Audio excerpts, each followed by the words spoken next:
Bismillahirrahmanirrahim.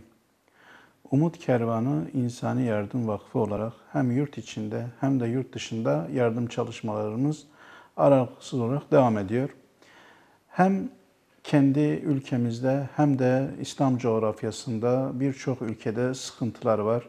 Bizler Umut Kervanı olarak bütün bu sıkıntılara kayıtsız kalmayarak nerede bir sorun ve sıkıntı varsa, yardıma ihtiyaç varsa hayırseverlerimizin destekleriyle bu yarayı sarmaya gayret sarf ediyoruz.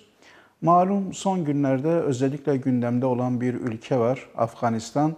Umut Kervanı olarak insani yardımlarımızı Afganistan'a ulaştırmaya devam ediyoruz. Ancak son günlerde orada bulunan kardeşlerimizin içinde bulunduğu o sıkıntılı durumu biraz daha müşahede ettikten sonra orada bulunan STK'lar ve de yetkili kişilerce birçok sorun ve sıkıntının ve bununla beraber insani bir dramın daha da yaygınlaştığı ve daha da arttığı görülmektedir.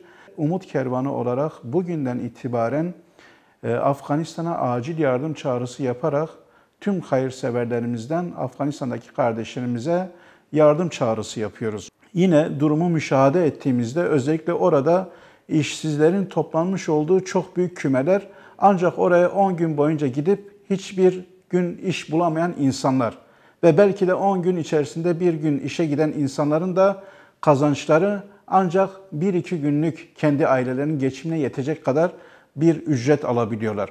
Pandemi süreci ve bütün dünyayı saran ekonomik koşulları da göz önünde bulundurduğumuzda Afganistan'da her geçen gün bu insani dram daha da derinleşecek ve oradaki kardeşlerimiz açlık ve yoklukla karşı karşıya kalacaklardır.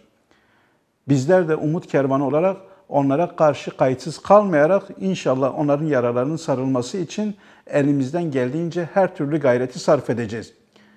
Yapmış olduğumuz bu acil yardım çağrısında özellikle gıda ilk sırada ve bununla beraber yaklaşan kış şartlarından dolayı yakacak, soba, battaniye ve kışlık giyimle beraber bizim oradaki kardeşlerimize bir an önce elimizi uzatmamız gerekiyor.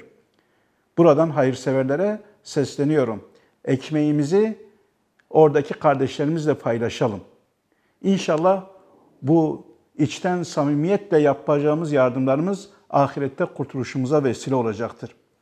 Bizler Umut Kervanı olarak o kardeşlerimizin yanında her daim olacağız ve onlara yardımı ulaştırma noktasında da dün gönderdiğimiz gibi bugün de yarın da yardımlarımızı göndereceğiz. Bunun için hayırseverlerimizin desteğine ihtiyacımız var ve inşallah hep beraber oradaki kardeşlerimize el uzatalım.